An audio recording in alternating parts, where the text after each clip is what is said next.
There are books that inform, and there are books that transform. How the Master Key Unlocks Abundance belongs to the rare category of teachings that act not merely as lessons but as doorways, portals to a deeper awareness of the power that already lives within us. The book doesn't speak from a place of complexity or theory, rather, it whispers from the timeless wisdom that has guided seekers, dreamers, and quiet strugglers for generations. Its message is simple yet profoundly challenging. The abundance we search for in the world begins with mastery of the mind, the inner key that quietly shapes our outer reality. The author introduces us to the idea of a master key, not as an object or symbol, but as a living principle within each human being. It is the ability to direct thoughts with intention, to shape emotions instead of being shaped by them, and to cultivate inner alignment until the world outside must rearrange itself to match what is held within. Many people spend their entire lives waiting for circumstances to change, hoping that luck, opportunity, or destiny will one day open doors for them. Yet this book reminds us, gently but strongly, that doors are opened from the inside first. The master key is this inner unlocking, the realization that abundance is not a reward but a reflection of consciousness. As you journey through the book, you meet characters who represent different stages of this awakening. One of the most memorable is a man named Elias, a middle-aged worker who felt trapped in a life of limitations.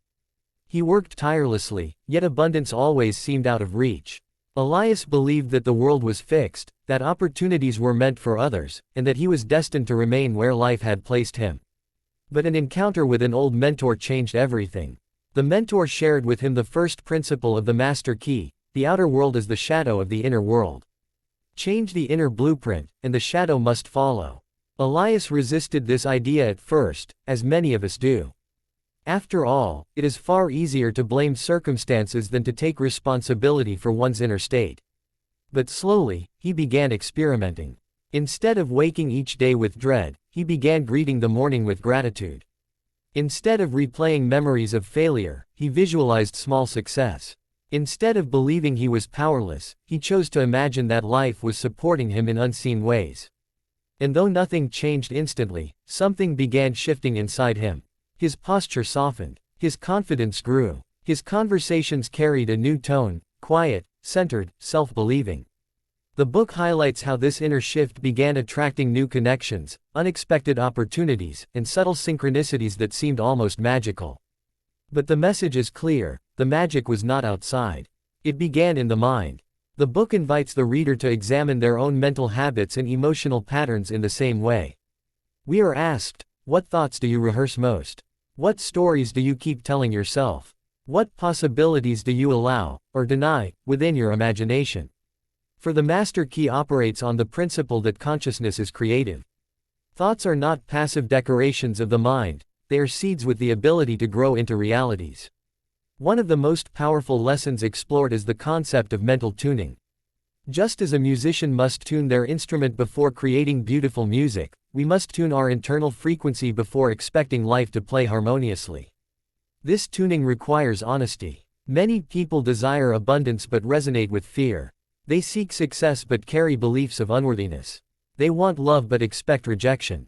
The master key demands internal alignment. Thought, emotion, belief, and action must point in the same direction. When they do, abundance flows naturally, effortlessly, like water released from a dam that has been holding it back for years. The book also emphasizes the importance of imagination, not as fantasy but as spiritual sight. Imagination allows us to preview the life we desire before it becomes visible. It is described as the workshop of the inner architect, where all creation begins. And yet, so many people misuse this sacred tool by imagining worst-case scenarios, reliving old wounds, or picturing outcomes filled with fear. The master key encourages us to reclaim imagination as a force for good, to let it paint possibilities that uplift rather than diminish. Through the character of Mira, a young woman struggling with self-doubt, the reader sees how imagination becomes a bridge. She begins imagining herself capable, confident, expressive, and slowly grows into the version of herself she once thought was impossible. The imagery is emotional, relatable, and deeply inspiring. Another essential lesson is persistence. Abundance is not unlocked by a single positive thought or a brief moment of clarity. It is unveiled through consistency, daily mental hygiene, daily emotional awareness, daily intentional focus. The book shares a beautiful metaphor: your mind is like a garden. You cannot plant seeds once and expect a lifetime of harvests. You must tend to it, water it, remove weeds, and protect it from the storms of doubt. Persistence transforms intention into embodiment. It turns knowledge into experience, and experience into mastery. The spiritual wisdom running through the book also highlights the difference between wanting abundance and allowing abundance. Wanting often comes from a place of lack, from the belief that something is missing. Allowing comes from a place of openness, trust, and inner richness.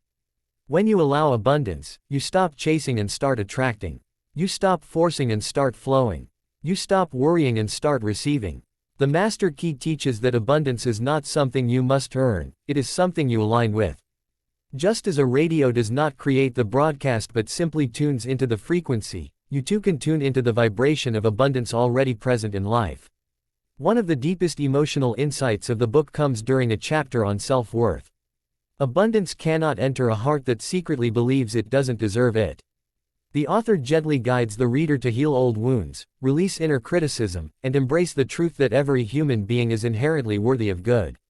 This part of the book feels like a conversation with a spiritual mentor, soft, encouraging, filled with compassion. It explains how childhood experiences, societal conditioning, and past failures silently shape our sense of deservingness. But when we begin seeing ourselves with love and respect, we open the gates for abundance to flow in ways we never imagined. As the narrative unfolds, the characters undergo transformations that mirror the reader's own potential. Elias learns to trust the process of life and eventually steps into a new career that aligns with his talents. Mira breaks free from self-doubt and discovers a passion for creativity that becomes her livelihood. A third character, an elderly teacher named Soren, acts as the embodiment of the Master Key itself: peaceful, aligned, wise, and deeply abundant in spirit. Through his presence, the book reveals that abundance is not only about financial wealth, but also about inner peace, meaningful relationships, purposeful work, vibrant health, and emotional freedom. The closing chapters emphasize harmony. Abundance cannot flourish in a mind filled with chaos or in a life lived out of balance. Harmony between effort and surrender, between ambition and gratitude, between dreaming and grounding, this balance becomes the true mark of mastery. Readers are reminded that abundance is not something to chase, it is something to express. It flows through us when we are aligned with our highest selves. Ultimately, How the Master Key Unlocks Abundance is not a book merely to be read, it is a book to be lived. Its teachings invite you to slow down, breathe deeply, and reconnect with your inner power. It encourages you to recognize that abundance is not distant, not reserved for the lucky few, not dependent on circumstances. It is a natural expression of your spiritual heritage, waiting patiently behind the door of your consciousness.